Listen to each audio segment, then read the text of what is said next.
Good morning everyone, you all are welcome to study IQ। I am doctor Ranjita और आज के इस lecture में हम लोग बात करेंगे NCERT क्लास 6 साइंस के लास्ट चैप्टर के बारे में। तो अब तक मैं this is chapter number 16 and which is garbage. अगर आप चाहें तो मुझे कांटेक्ट करना चाहते हैं तो आप मुझे ईमेल सेंड कर सकते हैं इस ईमेल आईडी पर। You can follow me at this Instagram channel. और आपको अगर इस लेक्चर के PDF चाहिए तो आप इस टेलीग्राम चैनल को ज्वाइन करके आपको वहाँ मिल जाएंगे। अगर आप चाहते हैं NCERT क्लास 6 के सारे लेक्चर्स को देखना तो सारे लेक्चर्स के लिंक्स भी वहीं उसी चैनल पर पोस्ट किए गए हैं। While joining the channel kindly check the spelling of my name. तो इस चैप्टर में हम लोग पढ़ेंगे वेस्ट के बारे में, वेस्ट मटेरियल्स के बारे में। तो this is a very important chapter, ये बहुत इंपॉर्टेंट है चैप्टर, तो इसको आप ध्यान से पढ़ लीजिएगा। तो वेस्ट क्या होता है? अगर हम बात करते हैं वेस्ट मटेरियल की, कोई भी कचरा जिसको हम बोलते हैं, तो क्या होता है वेस्ट? तो वेस्ट कोई भी ऐसी चीज़ जिस प्राइमरी यूज़ के लिए वो चीज़ बनाई गई थी, जो उसका प्राइमरी पर्पस था, वो उसका पर्पस खत्म हो गया है। ठीक है, तो इसकी वजह से अगर हम उसको डिस्कार्ड कर रहे हैं तो उसको हम वेस्ट कहते हैं। तो यहाँ पे एक डेफिनेशन में आप देखिए, primary purpose. Primary purpose is an important word. मतलब अगर मान लीजिए आप आइसक्रीम खा रहे हैं तो आइसक्रीम एक डब्बे के अंदर आई होगी, एक कंटेनर के अंदर प्लास्टिक के डब्बे में आएगी। तो आपने आइसक्रीम खा लिया तो उसके बाद वो जो प्लास्टिक का डब्बा बचेगा वो क्या है? वो वेस्ट है। वेस्ट है वो आपके लिए, लेकिन आप चाहें तो उसे रीयूज़ कर सकते हैं। आप उसके अंदर कोई दूसरा सामान डाल सकते हैं। आप अपने किसी मतलब पेट को पानी दे सकते हैं, कुछ भी कर सकते हैं आप उसको। तो मतलब वेस्ट वो चीज़ होती है जिसका प्राइमरी पर्पस जो है वो खत्म हो गया है। फॉर एग्जाम्पल जो फ़ोन ख़राब हो जाते हैं वो वेस्ट मटेरियल है। ठीक है, तो waste is defined as unwanted and unusable materials. तो उसका प्राइमरी पर्पस खत्म हो गया है, वो डिफेक्टिव हो गया, उसके अंदर कोई डिफेक्ट आ गया, वो यूज़ नहीं हो रहा। ठीक है, अनवांटेड है, अनयूजेबल है, तो वो सारा का सारा वेस्ट है। तो वेस्ट में बहुत सारी चीज़ें आती है। डिटेल में इस चैप्टर में बात करने से पहले मैं आपको कुछ क्वेश्चंस दूंगी। ये NCERT के ही क्वेश्चंस हैं, आप सोचिए इसके बारे में।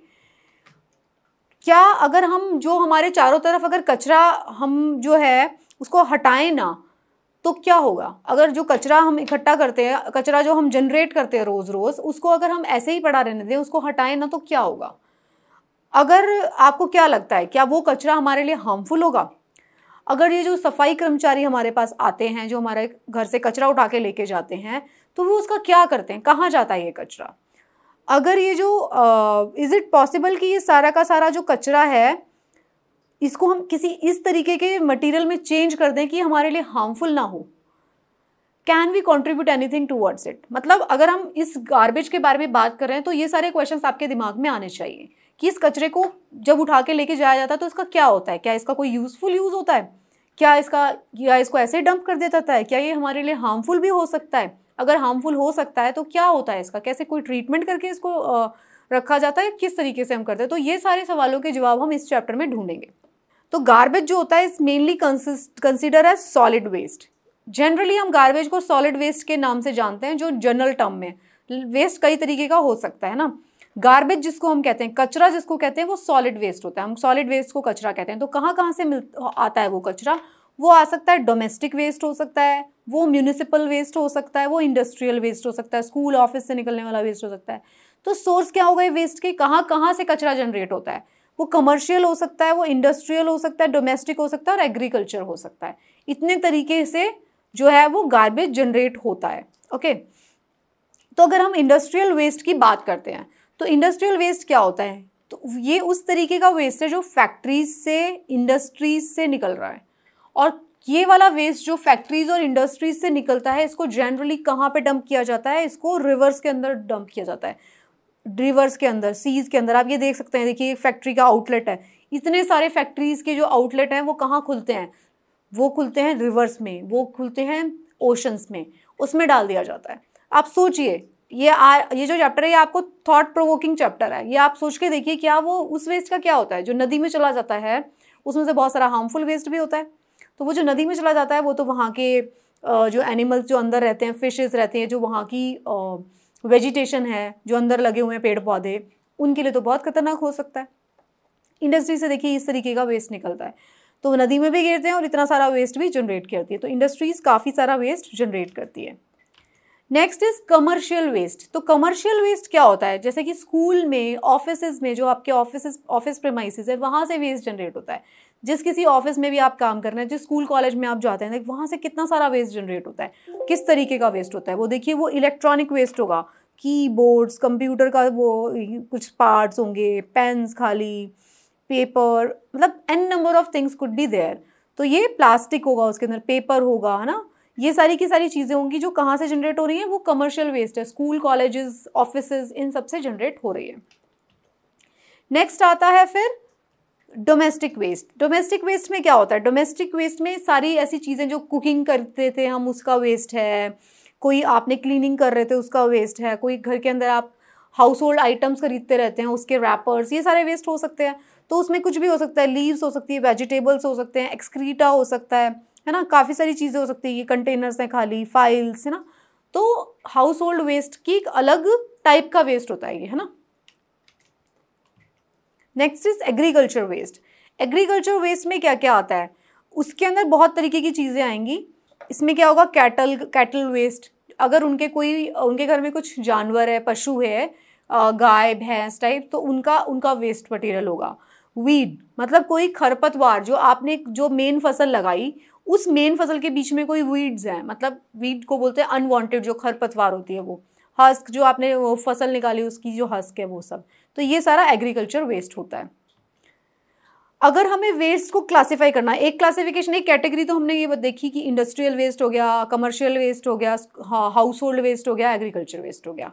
बट ये सारे वेस्ट को इन सारे वेस्ट को हम कैटेगराइज कर सकते हैं इन फॉर्म ऑफ, क्या वो बायोडिग्रेडेबल वेस्ट है या वो नॉन बायोडिग्रेडेबल वेस्ट है। मतलब क्या वो नेचर जो है उसको डिग्रेड कर सकती है, बायोडिग्रेडेबल, नॉन बायोडिग्रेडेबल। मतलब बायोडिग्रेडेबल का मतलब है कि क्या नेचर उसको प्रोसेस करके वो वापस नेचर में चला जाएगा, क्या वो नेचर के लिए हार्मफुल नहीं है, क्या कितने दिन तक यहाँ पर स्टे करेगा। नॉन बायोडिग्रेडेबल जो नहीं जाएगा, मतलब बायोडिग्रेडेबल जो कि वेस्ट जो है वो वापस नेचर में चला जाएगा। नॉन बायोडिग्रेडेबल वो होता है जो डिग्रेड नहीं होगा, वापस जल्दी से नेचर में नहीं जाएगा, उसके लिए सालों साल लग जाते हैं।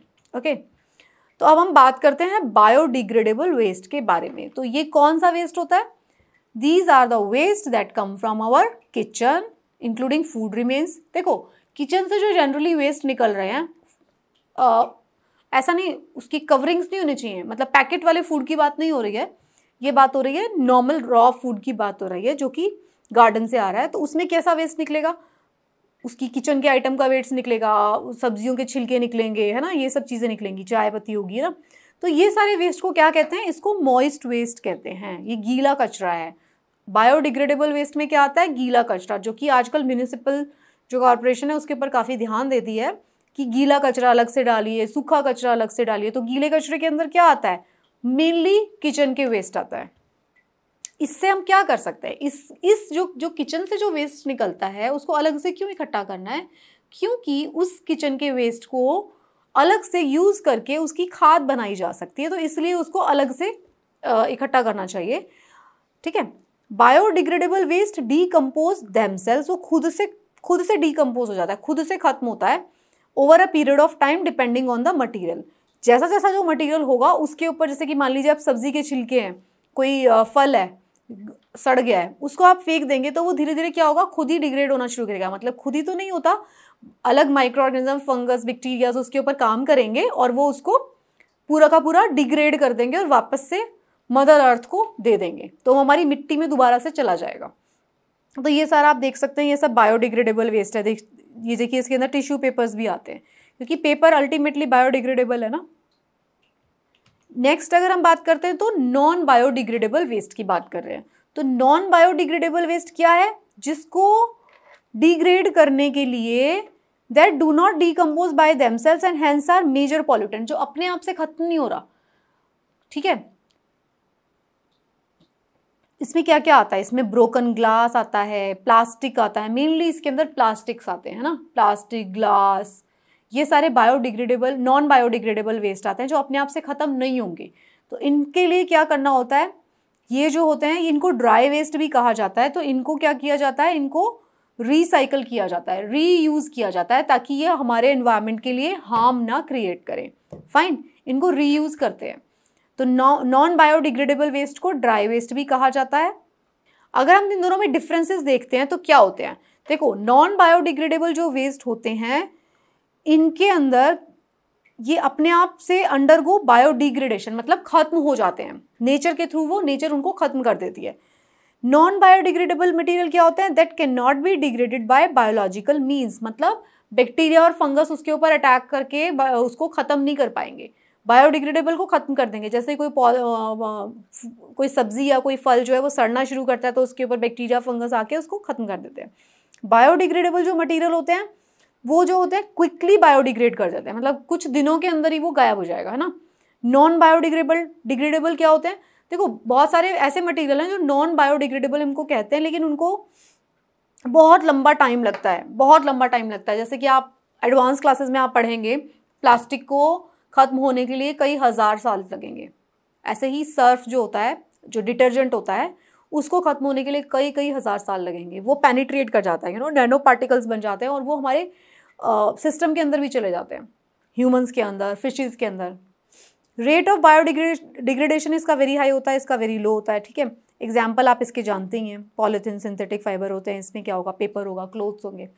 ये सारे के सारे बायोडिग्रेडेबल और नॉन बायोडिग्रेडेबल में डिफरेंस थे। तो जो डिग्रेडेबल होता है, बायोडिग्रेडेबल होता है, उसको हम बोलते हैं गीला कचरा और उसको सूखा कचरा। अब हम बात करते हैं कि ये जो है डिस्पोजल कैसे करते हैं। जो भी वेस्ट इतना इकट्ठा किया जाता है, जो गार्बेज इकट्ठा किया जाता है इतना सारा, उसका क्या होता है ना। ये क्वेश्चन हमने स्टार्टिंग में रखा था अपने दिमाग में, तो उसका क्या होता है, उसको हम किस तरीके से कैसे उसको मैनेज करते हैं, तो ये उसके मेथड्स दिए गए हैं। तो उसको तरह तरीके के मेथड से हम उसको स्टोर कर सकते हैं, या तो उसको हम ख़त्म कर सकते हैं। ओके, तो ये क्या क्या मेथड्स हैं ये हम बात करते हैं। Garbage accumulated has never been much of concern in past, पहले तो इस पर कोई ध्यान ही नहीं देता था, but due to globalisation and industrialisation there is a need for a more efficient waste disposal method. क्योंकि पहले जब हम इंडस्ट्रियलाइज नहीं थे, मतलब you just talk about the 17th century, है ना, उस टाइम पे क्या था, इतने सारे इंडस्ट्रीज तो थे नहीं, तो किसी को कुछ नहीं पड़ी थी, जो भी मटेरियल निकल रहा है, इंडस्ट्रियल वेस्ट निकल रहा है, ऑफिसेस तो उतने रन नहीं होते थे, हाउस होल्ड वेस्ट निकल रहा है, nobody was bothering for that waste generation. लेकिन अब क्या हुआ, क्योंकि अब धीरे धीरे हम एडवांस होते जा रहे हैं, नंबर ऑफ इंडस्ट्रीज बढ़ गई, सारा का सारा जो सारे के सारे कंट्रीज लगे हुए हैं, आपको पता है, आपने क्योटो प्रोटोकॉल के बारे में आप जानते हैं। ओके, तो अब क्या है, बहुत ज़्यादा इंपॉर्टेंट हो गया है कि वेस्ट का डिस्पोजल जो है वो प्रॉपर तरीके से किया जाए। तो उसके क्या क्या मेथड्स हो सकते हैं, उसका मेथड है landfill, incineration, waste compaction, biogas generation, composting, vermi composting. तो ये सारे मेथड्स को अब हम डिटेल में पढ़ेंगे एक एक करके कि क्या होते हैं। सबसे इजी मेथड लैंडफिल। इसमें क्या होता है, देखिए ऐसे एक बहुत बड़ी सी एक लैंड होगी, कोई जगह होगी, ज़मीन होगी कोई, उसमें ले जाके क्या होता है, जो सबसे कॉमन मेथड है, आपने देखा होगा, गाड़ियाँ जो होती हैं, जो म्यूनिसिपैलिटी की जो गाड़ियाँ होंगी, वो कचरा उठा के लेके चली जाएंगी और वो एक जगह पर जाके सारा का सारा कचरा डाल देंगी। जब कभी आप घूमने जाते होंगे तो आपने देखा होगा कुछ ऐसे साइट्स आपके सामने आते होंगे जहाँ पे बहुत ज़्यादा कचरा पड़ा हुआ है, बहुत ज़्यादा स्मेल आती है वहाँ से, तो वो सारी लैंडफिल साइट्स हैं। तो क्या होता है, जितने भी सफाई कर्मचारी हैं वो सारे ले जाके इस वाली जगह पर डंप कर देंगे। फिर यहाँ पर सॉर्टिंग होती है इसकी, मतलब यहाँ पे इसको अलग किया जाता है कि कौन सा ऐसा वेस्ट है जिसको रिसाइकल कर सकते हैं, कौन सा ऐसा वेस्ट है जो रिसाइकल नहीं हो सकता। अब रिसाइकल कौन से हो सकते हैं, recycle plastic, metal, glass, papers, उनको अलग निकाल लिया जाता है कि भाई इसको दोबारा से हम मतलब रिसाइकल कर देंगे, तो उसको अलग निकाल लिया जाता है। जो रिसाइकल बिल्कुल नहीं हो सकता उस वेस्ट को अलग कर देते हैं कि भाई इसका कुछ नहीं हो सकता है। फिर क्या किया जाता है, The waste that cannot be reused or recycled are separated out and spread as a thin layer in low-lying areas across the city. फिर उनको उस लैंड जो फिल साइट्स होती हैं उसके ऊपर परतें बना के बिछा देते हैं। A layer of soil is added after each layer. देखो इन सब की ना डेजिग्नेटेड थिकनेस होती है, ऐसा नहीं कि अपनी मनमर्जी से बिछाते हैं। ये पूरा साइंटिफिक मेथड है, क्योंकि ये 6th क्लास की एनसीईआरटी है, तो इसमें मैं आपको सिर्फ इंट्रोडक्शन दे रही हूँ इस चीज़ का।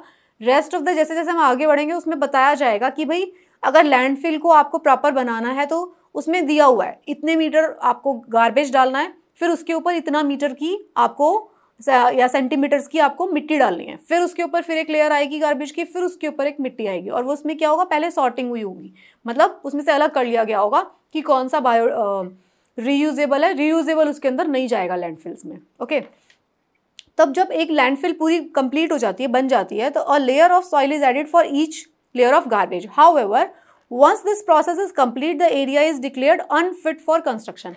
जो ये लैंडफिल एरियाज होते हैं ना, जैसे इसमें क्या होता है, एक बहुत बड़ी सी जगह बना के उसके अंदर गार्बेज डाला जा रहा है, उसके ऊपर फिर मिट्टी, फिर और गार्बेज, फिर मिट्टी, फिर और गार्बेज, ऐसे करते करते वो भर जाएगा।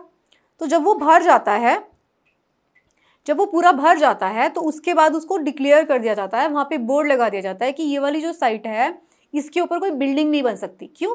क्योंकि बिल्डिंग को बनाने के लिए एक स्ट्रॉन्ग नींव बनानी पड़ती है ना, नींव डालनी पड़ती है नीचे ज़मीन के। तो नीचे तो क्या है, अगर नीचे लैंडफिल है तो उसके अंदर क्या है, उसके अंदर तो कचरा भरा हुआ है, उसके अंदर प्रॉपर मिट्टी नहीं है, तो वो उतनी स्ट्रेंथ नहीं दे पाएगी। तो लैंडफिल्स जो होती हैं उनको 20 साल तक का वेट किया जाता है, ताकि वहाँ पे उससे 20 साल से पहले लैंडफिल को बिल्डिंग्स बनाने के लिए यूज़ नहीं किया जाएगा। अदरवाइज अगर उस पर बिल्डिंग बनाई जाएगी तो वो बिल्डिंग्स जो हैं वो गिर जाएंगी, वो इम्पैक्ट को सहन नहीं कर पाएंगी। ओके, तो ये इस तरीके से लैंडफिल्स बनाए जाते हैं। नेक्स्ट जो मेथड है इंसिनरेटर। इंसिनरेटर क्या होते हैं? देखो, इंसिनरेटर में क्या किया जाता है, बहुत ही नीचे बहुत ज़्यादा टेम्परेचर दिया जाएगा इलेक्ट्रिसिटी से या आग जला के, इतना ज़्यादा तेज़ टेम्परेचर दिया जाएगा कि जो वेस्ट होगा उसके अंदर चला जाएगा और वो जलकर ख़त्म हो जाएगा। तो जब वो जलता है ना, तो जब वो जलेगा, कोई भी वेस्ट जलेगा अगर, तो उसमें से बहुत हार्मफुल क्या निकलती है, गैसेस निकलती हैं।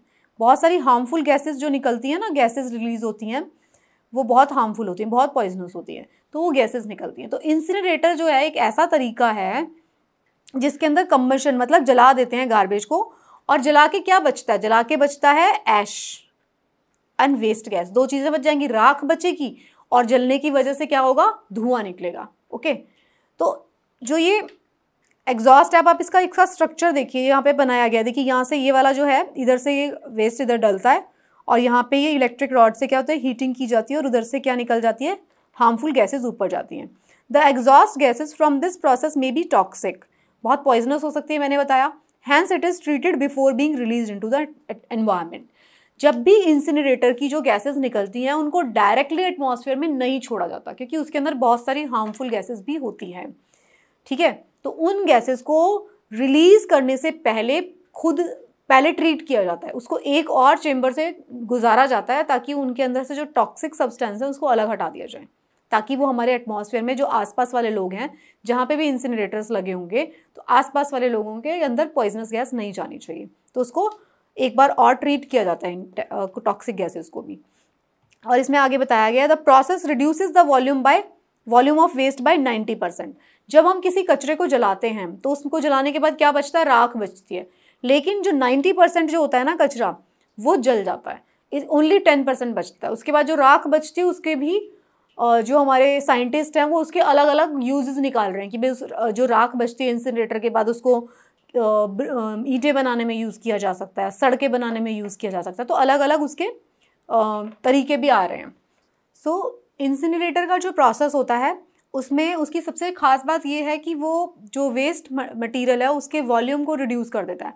मतलब जितना भी वेस्ट होगा वो 90% तक रिड्यूस हो जाएगा, और लास्ट में क्या बचेगा, लास्ट में बच जाएगी ऐश एंड रिलीज़ क्या होती है, पॉइजनस गैसेस। तो हम लोग यही बात कर रहे थे कि ये इसको जो है, क्योंकि ये रिड्यूस कर देता है वॉल्यूम, जो गार्बेज जो होता है उसका बहुत वॉल्यूम कम हो जाता है, तो हमें जो लास्ट में जो एशेस मिलते हैं सिर्फ उन्हीं को डिस्पोज करना पड़ता है आखिर में, कि उसको हम क्या करना चाहते हैं। उसी के भी अलग अलग मेथड्स निकाल लिए गए हैं। काफ़ी केसेस में आजकल जो कमर्शियल यूज़ हो रहे हैं, जो गार्बेज डिस्पोजल में कमर्शियल यूज़ में जो इंसिनरेटर यूज़ हो रहे हैं, उससे आजकल इलेक्ट्रिसिटी जनरेशन का भी काम किया जा रहा है। तो ये हेल्प करते हैं इलेक्ट्रिसिटी प्रोड्यूस करने में भी। कुछ लोग बोलते हैं कि जो इंसिनरेशन है it is not a very eco friendly project, because क्योंकि इसमें एनवायरनमेंट फ्रेंडली नहीं है, क्योंकि इसके अंदर क्या निकलती है, ग्रीन हाउस गैसेस निकलती है, जैसे कार्बन डाइऑक्साइड और कार्बन मोनोऑक्साइड, ये सब रिलीज़ होती है, और साथ में टॉक्सिक गैसेस रिलीज़ होती हैं जिनको फिर से प्रोसेस करना पड़ता है, और कार्बन डाइऑक्साइड और कार्बन मोनोऑक्साइड जो कि ग्रीन हाउस गैसेस हैं वो भी रिलीज होती हैं। तो इसलिए some people says that it is not a very good method for waste disposal, क्योंकि इसमें क्या होता है अल्टीमेटली बहुत ज़्यादा गैसेस रिलीज होती हैं which is harmful for our environment. But क्यों ये बहुत अच्छा मेथड है, ये 90% जो उसका वॉल्यूम होता है ना गार्बेज का उसको रिड्यूस कर देता है। लैंडफिल में क्या होता था, लैंडफिल में लेयर्स बना बना के क्या करना पड़ता था, लैंड में ही डालना पड़ता था। मतलब हमारे को खड्डे बना बना के बड़े लैंडफिल्स, उनकी जो डायमेंशन है उसके अंदर हमें लैंड जो गार्बेज है उसको फिल करना पड़ता था। बट इंसिनरेटर में क्या हो रहा है, on the other hand 90% volume को रिड्यूस कर दिया जा रहा है। साथ में इस वाली जो हीट प्रोड्यूस होती है उससे इलेक्ट्रिसिटी भी जनरेट होती है, बट उसके हार्मफुल इफेक्ट्स क्या हैं, carbon dioxide and carbon monoxide निकलता है और टॉक्सिक गैसेस भी रिलीज होती हैं, जिस गैसेस को दोबारा से प्रोसेस करना पड़ता है। प्लस यहाँ पे ऐश रिलीज होती है, इस ऐश को भी या तो अल्टीमेटली फिर से लैंडफिल में डालना पड़ेगा या फिर इसके फर्दर यूजेस करने में काम में लेना होगा, ब्रिक्स बनाने में। मतलब टेक्निक्स डेवलप कर ली गई है ब्रिक्स में, रोड बनाने में और कंस्ट्रक्शन साइट्स पर इसका यूज़ किया जा सकता है ये वाले ऐश का। ओके, फिर हम बात करते हैं कॉम्पैक्शन। अलग अलग मेथड्स की हम बात कर रहे हैं, तो ये इस बार अब हम बात कर रहे हैं वेस्ट कॉम्पैक्शन। इसमें क्या हो रहा है, इसमें आप देखिए वेस्ट कॉम्पैक्शन में क्या होता है, ऐसा मटेरियल, वेस्ट मटेरियल जैसे कैंस, प्लास्टिक बॉटल्स, इनको क्या करते हैं, कॉम्पैक्ट कर देते हैं। मतलब इनको इस मशीन में डाल दिया जाता है, एक बहुत बड़े बड़े मशीन्स होते हैं कॉम्पैक्टर जिनको बोला जाता है, उनके अंदर डाल के इनको ऐसे ऐसे देखो ब्लॉक्स बना दिए। फिर ये वाले जो ब्लॉक्स हैं इसको रिसाइकल के लिए भेज दिया जाएगा। ये सारे उसी गार्बेज का ब्लॉक बनाते हैं, ये उसी गार्बेज को कॉम्पैक्ट करते हैं जिसका रीयूज़ हो सकता है। ऐसे कॉम्पैक्ट कर करके भेज देते हैं ये रीयूज़ करने के लिए। ये इसका फ़ायदा पता है क्या होता है, क्योंकि ऐसे कॉम्पैक्ट कर दिया उसके बीच में कोई एयर नहीं बचेगा, तो उससे क्या होगा, अगर उसमें मेटल्स भी होते हैं, मेटल्स को भी कॉम्पैक्ट किया जाता है, तो उससे क्या होगा, ऑक्सीडेशन नहीं होगा। हमने अभी पढ़ा था, इससे पहले वाले चैप्टर में हमने एयर वाले चैप्टर में पढ़ा है कि ऑक्सीडेशन किसकी वजह से होता है, ऑक्सीजन की वजह से। तो क्योंकि इसके बीच में एयर ही ट्रैप नहीं रहेगा, तो वो जो मेटल्स हैं उसका ऑक्सीडेशन नहीं होगा। कॉम्पैक्टर में वो मेटल्स जो होंगे इन ब्लॉक्स में वो ठीक रहते हैं, जब भी उसको रीयूज़ करना है तो उसको रीयूज़ किया जा सकता है, क्योंकि एयर स्पेस रिड्यूस हो जाती है। और इसमें ट्रांसपोर्टेशन में और पोजीशनिंग में भी ये बहुत इजी होता है। तो ये भी एक और मेथड है। मान लीजिए आप एक साथ में भेजना चाहते हैं अपने इंडस्ट्री के वेस्ट को, तो आप क्या करेंगे, उसको कॉम्पैक्ट करके रख देंगे और एक साथ में कुछ दिनों के बाद भेज सकते हैं, और वो जो उसके अंदर मेटल वेस्ट है तो वो ख़राब भी नहीं होगा। Then another method is biogas generation. तो बायोगैस जनरेशन प्लांट लगाए जाते हैं, उसमें क्या होता है, बायोगैस जनरेशन हम उसी वेस्ट मटेरियल से कर सकते हैं जो कि बायोडिग्रेडेबल वेस्ट है। अभी हमने थोड़ी देर पहले पढ़ा था बायोडिग्रेडेबल वेस्ट के बारे में। तो बायोडिग्रेडेबल जो वेस्ट होता है, जैसे कि फूड आइटम, जैसे कि एनिमल वेस्ट, जैसे कि organic industrial waste, food packaging industry का जो वेस्ट होता है जिसमें फूड, वेजिटेबल, एक्सक्रीटा, ये सब कुछ होता है, वो सारा का सारा क्या होता है, वो बायोडिग्रेडेबल है। मतलब ऐसी चीज़ें जो कि नेचर में अपने आप से भी ख़त्म हो सकती हैं, उसको हम यूज़ करके बायोगैस जनरेट कर सकते हैं। ओके, तो अभी आगे बढ़ने से पहले हम ये आपको ये प्लांट ये दिखा देती हूँ। एक बायोगैस का जो ये प्लांट है, बेसिक स्ट्रक्चर है ये इसका। देखिए यहाँ से ये एक बड़ा सा चेम्बर बना दिया जाता है, जिसके अंदर यहाँ से इनलेट के थ्रू जो भी मटेरियल होगा, वेस्ट मटेरियल, उसको यहाँ से डाल दिया जाएगा। ठीक है, फिर ये जैसे स्लरी बन गया उसका, वो बैक्टीरिया और फंगस का एक्शन होगा उस पर और वो उसको एक लिक्विड फॉर्म में बना देगी। ठीक है, यहाँ पर ये जो चेम्बर है पूरा इसको नहीं भरा जाता। अगर इसको पूरा भर देंगे तो इसमें गैस कहाँ जनरेट होगी, नहीं होगी ना। तो देखिए, इसलिए मैं इसको आपको डिज़ाइन दिखा रही थी। तो इसमें एक और इनलेट बना दिया गया। ये क्या है, यहाँ पे जो एक्स्ट्रा है वो यहाँ पे चला जाएगा और ये वाले चेम्बर के पोर्शन में गैस रहती है, ऐसे पाइप से कनेक्ट कर दिया जाएगा। जब जब आपको ज़रूरत पड़ेगी, यहाँ पे एक वॉल्व दिया जाता है, उसको ओपन करिए, यहाँ से आपको गैस मिल जाएगी। ओके, तो ये एक बेसिक स्ट्रक्चर है बायोगैस प्लांट का। तो बायोगैस जनरेशन में होता क्या है, मैंने आपको बता दिया, बायोडिग्रेडेबल वेस्ट का यूज़ किया जाएगा। इन बायोडिग्रेडेबल प्लांट्स क्या होता है, they are converted to biogas by degradation with the help of bacteria, fungus and other microbes. ये आपको मैंने बता दिया। जो भी ऐसा फूड वेस्ट है या ह्यूमन वेस्ट है, उसमें क्या होता है, बैक्टीरिया, फंगस, वायरस वगैरह ये सारे ग्रो करेंगे, अदर माइक्रोब्स, वो जो होते हैं वो उसको डिग्रेड कर देते हैं।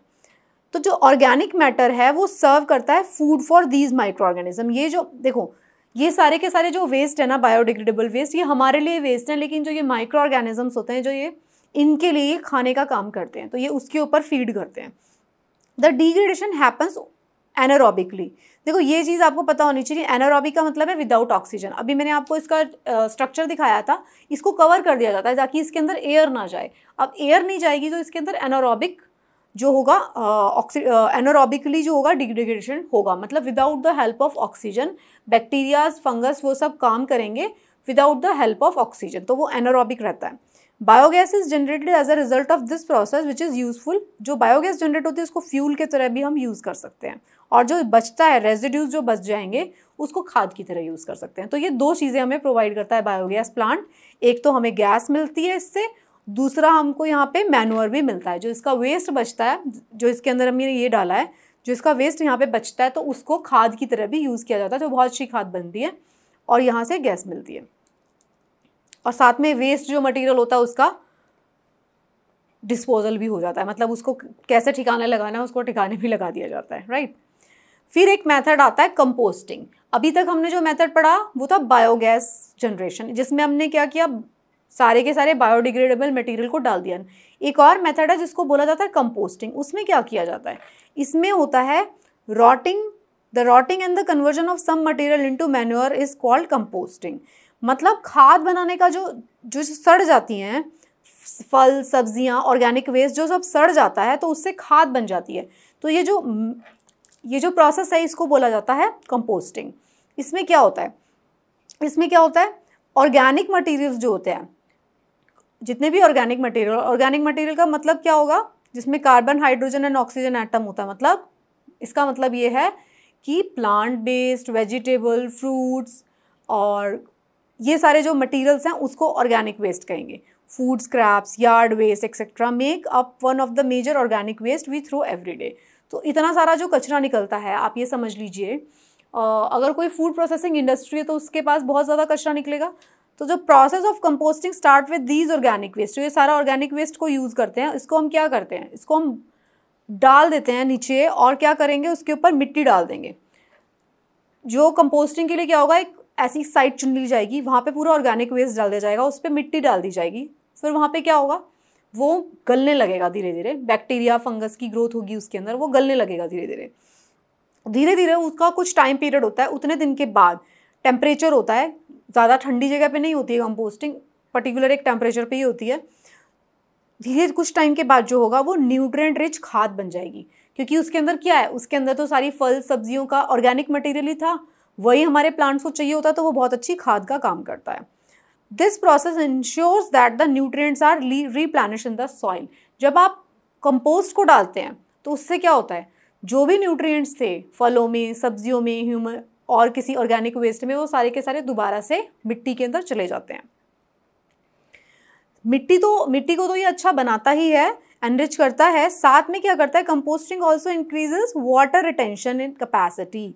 इन agriculture it is the best alternative to chemical fertiliser. तो केमिकल फर्टिलाइजर्स का अगर ऑल्टरनेट हमें देखना है तो वो कंपोस्ट होता है, क्योंकि कंपोस्ट किससे बन रहा है, वो ऑर्गेनिक मटेरियल से बन रहा है। तो ऐसी जगह जहाँ पे industrial waste, not industrial, food processing industrial, अगर फूड प्रोसेसिंग इंडस्ट्री है जहाँ पे फल सब्जियों इनका वेस्ट निकलता है, एग्रीकल्चरल वेस्ट वो सब निकलता है, तो उसको कंपोस्ट किया जा सकता है। ओके, आप ये देख सकते हैं, देखिए ये क्या हो रहा है, ये कंपोस्टिंग हो रही है। ये वाला जो है इसमें क्या है, देखो कंपोस्टिंग हो रही है। ये वाला जो है इसके अंदर क्या हो रहा है, ये जो है ये वर्मी कंपोस्टिंग है ना, इसमें वर्म्स का यूज़ किया गया है, तो ये वर्मी कंपोस्टिंग है। ये वाली कौन सी है, ये जो है ये कंपोस्टिंग है नॉर्मल। आप डायग्राम में देखिए, ये नॉर्मल कंपोस्टिंग में दिखाया गया है। इसमें क्या किया जा रहा है, देखो सारा ऑर्गेनिक वेस्ट है, उसको एक साइड पे डंप किया जा रहा है। देखो इन्होंने 2 पार्टीशन में कर रखा है। पहले जैसे इसमें किया होगा, तो ये जब हो गया, बन गया, जब टाइम पीरियड पूरा हो गया तो इन्होंने इसको यूज़ कर लिया। अब नेक्स्ट चेम्बर में कर रहे हैं, इसमें डाल रहे हैं ये, तो ये इसको डाल के बंद कर देंगे। तो कुछ टाइम के बाद, इसको कुछ वक्त लगता है, तो कुछ टाइम के बाद 2-3 मंथ्स के बाद जो है ये कंपोस्ट में चेंज हो जाएगा और फिर इसको भी यूज़ किया जा सकता है। तो इन्होंने 2 पार्टीशन कर रखे हैं, पहले इसको यूज़ कर लेंगे फिर इसको यूज़ कर लेंगे। ठीक है, नेक्स्ट होता है कंपोस्टिंग का भी एक एडवांस फॉर्म है, वर्मी कंपोस्टिंग। इसमें क्या होता है, इसके अंदर अर्थ वर्म का यूज़ किया जाता है। ठीक है, अर्थवॉर्म को क्या कहते हैं? अर्थवॉर्म को रेड वॉर्म भी कहते हैं, रेड कलर का होता है क्योंकि, तो इसको यूज़ किया जाता है वर्मी कंपोस्टिंग में। अर्थवॉर्म को अगर आप डालते हैं, जो कंपोस्ट वाला ही मटेरियल है, मतलब ऑर्गेनिक वेस्ट ही है वो, उसके बीच में सिर्फ हम मिट्टी नहीं डालेंगे, मिट्टी के साथ साथ हम उसके अंदर अर्थवॉर्म्स को भी डालेंगे, जानबूझ के खुद लाके। वैसे तो मिट्टी में रहते हैं नेचुरली अर्थवॉर्म्स, बट हम क्या करेंगे, उसको जानबूझ के लेके आके मिट्टी के अंदर डालेंगे। वो क्या करेगा, वर्मी कंपोस्टिंग में क्या होता है, using worm for degrading the organic matter. अब जो ये अर्थवॉर्म जो आपने डाला, वो इसको जो ऑर्गेनिक मैटर है वो उसको खाएगा, वो उसके लिए खाना है, तो वो उसको खाएगा और जो डाइजेस्ट करेगा उसके बाद, और जो इसके डाइजेस्ट करने के बाद जो प्रोडक्ट्स होंगे, बाय प्रोडक्ट जो होगा, जो बाय प्रोडक्ट होगा डाइजेशन का, उसको वो एक्सक्रीट कर देगा। मतलब अर्थवॉर्म ने खाया, जो भी हमने ऑर्गेनिक वेस्ट डाला उसको अर्थवॉर्म खाएगा और अपना एक्सक्रीटा जो होता है उसको निकाल देगा। वो जो एक्सक्रीटा होता है ना, वो बहुत ज़्यादा यूज़फुल होता है, वो न्यूट्रिएंट रिच होता है, और वो जो होता है वो सॉइल के लिए बहुत अच्छा होता है। ठीक है, वो मिट्टी को हमारी बहुत ज़्यादा पसंद होता है। ये ट्रेडिशनल वे है कंपोस्टिंग का। Red worms do not survive in very hot, ये बहुत ज़्यादा गर्म जगह पे या बहुत ज़्यादा ठंडी, दोनों जगह पे नहीं रहते, तो इनको भी एक ऑप्टिमम टेम्परेचर और मॉइस्चर चाहिए होता है अच्छी ग्रोथ के लिए।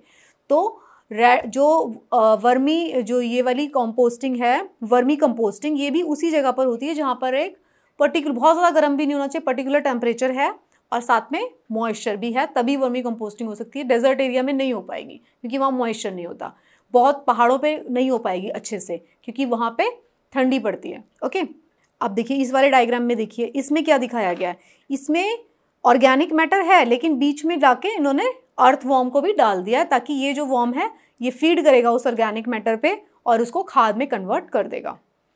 तो ये सारे मेथड्स थे।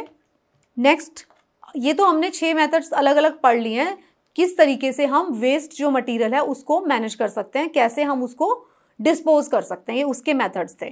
ठीक है, हमने कितने मेथड्स पढ़े हैं, हमने अभी तक 3-4-5 मेथड्स पढ़ लिए। पहला लैंडफिल सिंपल मेथड था, फिर हमने इंसिनरेटर में डाल के उसको बर्न कर देंगे। नेक्स्ट, फिर वेस्ट का कॉम्पैक्शन कर सके रख सकते हैं ताकि वो स्पेस कम ले, जगह कम खाए।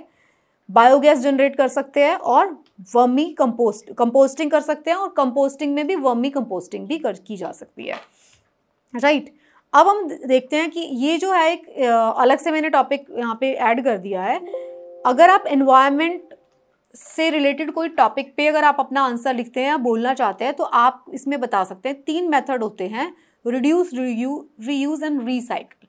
देखो ये 3 R's के नाम से हम इसको जानते हैं। We can save energy, trees and other natural resource and protect the environment. कैसे? देखिए एनवायरनमेंट में जो हमारे जितनी भी रिसोर्सेज हैं वो सारे हमारे एसेट्स हैं, अगर हम उसको बहुत फास्ट तरीके से यूज़ करेंगे तो वो सब खत्म हो जाएंगे। तो इसके लिए हमें क्या करना होता है, रिड्यूस, मतलब कंजम्पशन शुड बी रिड्यूस। अगर आपको मान लीजिए 1 साल में आप 10 रिम ऑफ पेपर यूज़ कर रहे हैं एक पर्सन, तो आपको उसको रिड्यूस करके 4-5 रिम्स पे लेके आना चाहिए। मतलब आप जो पेपर है, जिस पेपर पे आप लिखते हैं उसको दोनों साइड से यूज़ करना शुरू करें। इसके इस तरफ भी लिखें, दूसरी साइड पे भी लिखें, तो मतलब रिड्यूस, कम से कम। बहुत ज़्यादा कपड़े खरीदते हैं तो कम कपड़े खरीदें, ताकि मतलब ये रिड्यूस का मेथड है। Product should be used when it is extremely important. ये बोलता है कि अगर आप ज़्यादा चीज़ों को यूज़ करेंगे तो वो अल्टीमेटली हमारे एनवायरनमेंट के ऊपर बहुत प्रेशर क्रिएट कर देगा। डिमांड उतनी बढ़ती है, ज़्यादा पेपर यूज़ होगा तो ज़्यादा डिमांड बढ़ जाएगी, ज़्यादा डिमांड बढ़ जाएगी तो ज़्यादा पेड़ कटेंगे। सिमिलरली ज़्यादा चीज़ें, मतलब इंडस्ट्री उसी तरीके से चलेगी, ज़्यादा डिमांड आप बढ़ाएंगे, बार बार हर रोज़ एक ही नई चीज़ें यूज़ कर रहे हैं, पुरानी चीज़ ख़राब भी नहीं हुई है। तो रिड्यूस करने से आप क्या कर सकते हैं, अपने नेचर के ऊपर, अपने एनवायरनमेंट के ऊपर जो है प्रेशर को कम कर सकते हैं। तो रिड्यूस जो है वो सबसे पहला मेथड है जिससे कि आपको अपने नेचर के ऊपर प्रेशर को कम किया जा सकता है।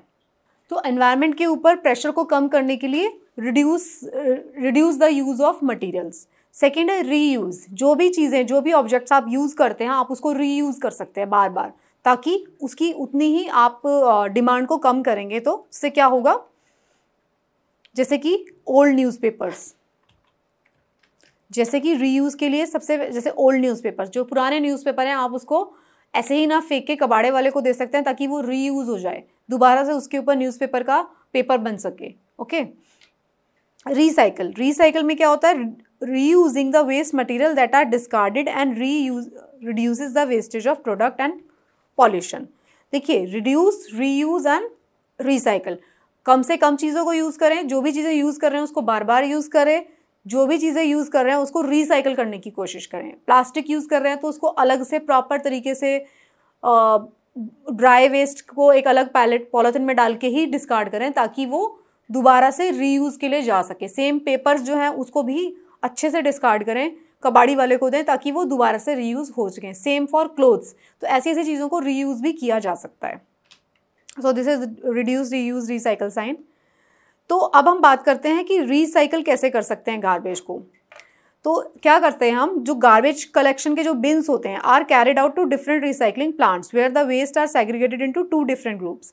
जितना भी वेस्ट है उसको 2 तरीके के ग्रुप्स में बांट दिया जाता है। कौन कौन सा होता है? ड्राई वेस्ट में, ऑल ड्राई वेस्ट जिसमें न्यूज़पेपर आते हैं, प्लास्टिक प्रोडक्ट, ग्लास, मेटल, ये सब आते हैं, उनको डिफरेंट कंटेनर में रखा जाता है जिससे कि उनको रीयूज़ के लिए, रिसाइकलिंग के लिए यूज़ कर लिया जाता है।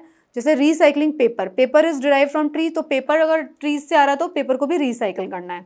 Recycling and reusing the paper saves the environment, ये सारी बातें हमने पहले वाले स्लाइड में पढ़ ली हैं।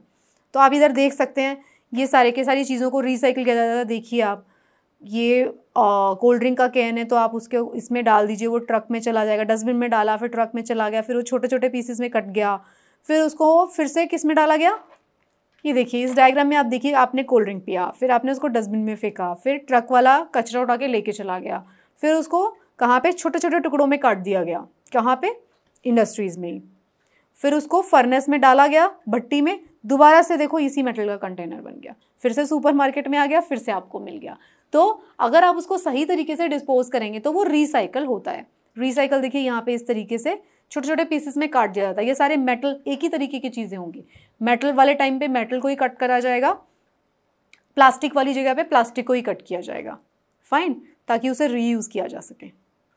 जो प्लास्टिक्स होते हैं, plastic is a material consist of a wide range of synthetic and semi synthetic compounds. देखो जो प्लास्टिक जो आप हर जगह पे देख रहे हैं, आप चिप्स खाते हैं, आप कोई भी प्लास्टिक की बॉटल में कोल्ड ड्रिंक्स पीते हैं, ये सब क्या होता है? ये सब क्या होता है? सिंथेटिक फाइबर्स हैं या तो सेमी सिंथेटिक है। ये प्लास्टिक इतना इंपॉर्टेंट क्यों है? क्योंकि आप उसको किसी भी शेप में बना सकते हैं।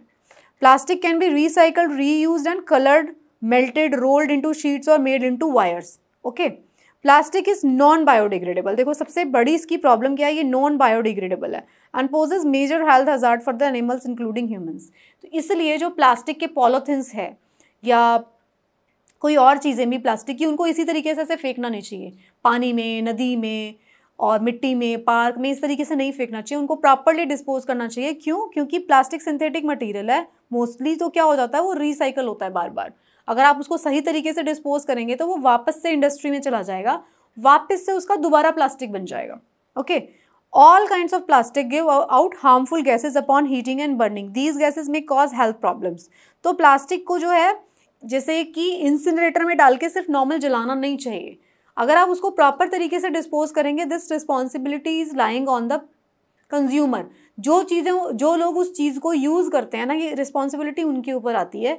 अगर आप प्रॉपर तरीके से डिस्पोज करेंगे उसको, मान लीजिए आपने प्लास्टिक को भी उसी कचरे में डाल दिया, उसी के बीच में आपने गीला कचरा डाल दिया, उसी के ऊपर कुछ और कचरा डाल दिया, तो क्या होगा, प्लास्टिक हो सकता है लैंडफिल्स के अंदर ही चला जाए, वो अलग भी ना करे कोई उसको सही तरीके से। लेकिन अगर आपने दूसरी तरफ अपने प्लास्टिक के सामान को अलग, मेटल के सामान को अलग, इस तरीके से बना के अगर दिया तो क्या होगा, वो अलग जगह पे रखा जाएगा, अलग तरीके से उसका वेस्ट डिस्पोजल होगा और वो रिसाइकल में चला जाएगा। तो ये जो रिस्पॉन्सिबिलिटी है जो उसे यूज़ कर रहा है सामान को, उसके ऊपर ज़्यादा आती है। तो ये चैप्टर जो था गार्बेज, मेरी तरफ से मुझे ये बहुत इंपॉर्टेंट चैप्टर लग रहा था। इस चैप्टर में हमने सिर्फ वही चीज़ें पढ़ी हैं जो कि क्लास 6 एनसीईआरटी के लेवल पर पढ़ाई गई हैं। इसी चैप्टर को हम नेक्स्ट क्लासेस में पढ़ेंगे, 6 में, 7 में, 8 में, कुछ नाम बदल के ये चैप्टर फिर से आएगा। तब मैं आपको बताऊंगी कौन सी हार्मफुल गैसेस निकलती हैं, प्लास्टिक के अंदर क्या क्या प्रॉब्लम्स आते हैं, जो चीज़ें इसमें हमें ऐड ऑन हम इसमें करेंगे। क्योंकि ये क्लास 6 का चैप्टर था तो इसमें मैंने इतने ही डिटेल्स को आपको बताया है। This was an important chapter, once again I am telling you, इसको आप बहुत ध्यान से ज़रूर पढ़िएगा। तो इस चैप्टर में हमने पढ़ा अबाउट लैंडफिल, पहले हमने कचरे के बारे में पढ़ा, गार्बेज के बारे में पढ़ा, उसके कौन कहाँ से गार्बेज कलेक्ट किया जाता है, बायोडिग्रेडेबल गार्बेज क्या है, नॉन बायोडिग्रेडेबल क्या है, हमने पढ़ा कि उसको डिस्पोज कैसे किया जाता है, लैंडफिल्स के बारे में पढ़ा, जो कि हमने इंपॉर्टेंट चीज़ देखा यहाँ पे लैंडफिल्स। फिर हमने पढ़ा कि कंपोस्टिंग क्या होती है, वर्मी कंपोस्ट क्या होता है, रिसाइकिल करना चाहिए, हमने इस बारे में देखा। हमने ये देखा कि प्लास्टिक जो है उससे इंसिनरेटर जो होता है, अगर उसमें, क्योंकि वेस्ट को बर्न किया जाता है तो उसमें हार्मफुल गैसेस भी रिलीज होती हैं। तो ये सारी चीज़ों के बारे में हमने देखा। आई होप आपको ये चैप्टर समझ में आया होगा। This was an important chapter and thank you so much for watching. Good luck for your studies.